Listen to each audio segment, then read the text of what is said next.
tonight, I want to tell you a story that begins with grief and ends with something much darker. Emily was once a bright, cheerful child. She loved running barefoot across her parents' garden, giggling until her stomach hurt. At school, she was the girl everyone wanted to sit next to. She laughed easily. She shared her toys. She was happy. Her favorite thing was sewing with her mother. Together they would spend hours stitching little cloth animals. Emily's favorite creation was a crooked little rabbit with mismatched button eyes. She carried it everywhere, even sleeping with it pressed to her cheek. But when her parents died in a sudden car crash, Emily's world cracked in half. Her laughter vanished. At school, she grew silent, withdrawn. She no longer played with the other children.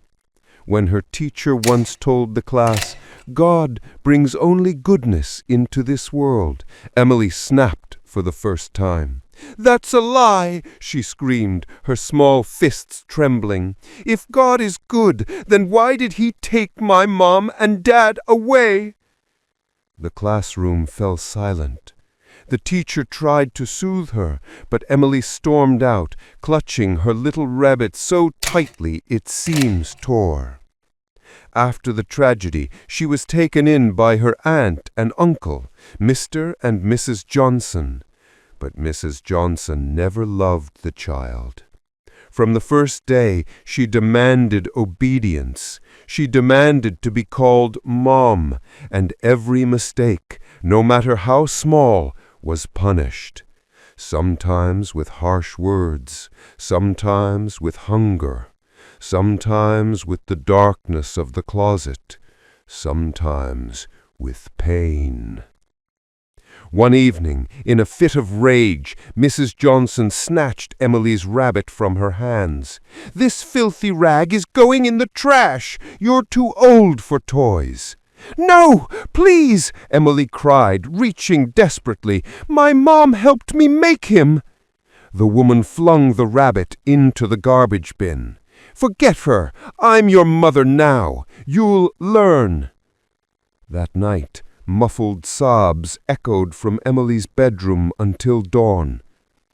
The punishments grew harsher, and then one day the school called.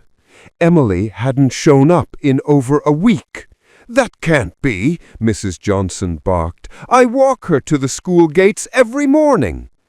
But the teacher insisted Emily wasn't there. That night, furious, Mrs. Johnson dragged Emily to the closet again. "You'll stay here until you confess where you've been hiding. Do you hear me?" She slammed the door, locked it tight. 2 nights later, at 3:43 a.m., Mrs. Johnson awoke in terror. Her wrists were bound, her ankles tied. She was seated in the closet, on a chair. Panic surged. She thrashed, screamed, until a beam of light flicked on.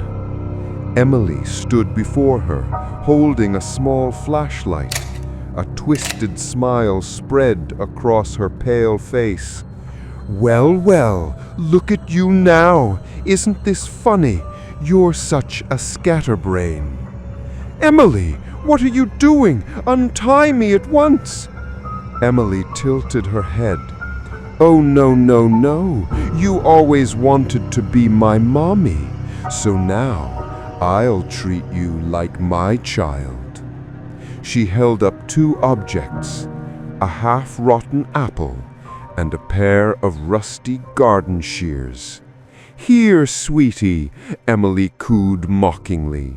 "Open your mouth. Say, ah." Mrs. Johnson turned her head, sobbing. "Stay away! Help! Somebody help me!" Emily's smile vanished. She dropped the apple. "You won't eat what Mummy gives you? Then Mummy must punish you." Before the woman could beg, Emily seized her hand. The shear snapped shut. A finger dropped to the floor. The scream that followed rattled the walls. Emily leaned close, pressing her bloodied hands against Mrs. Johnson's cheeks. "Shh! Don't cry. You always told me not to cry. Remember?" She kissed her forehead gently. Then she whispered, "You killed the only family I had left. You threw my rabbit away, so now I'll sow a new one with you."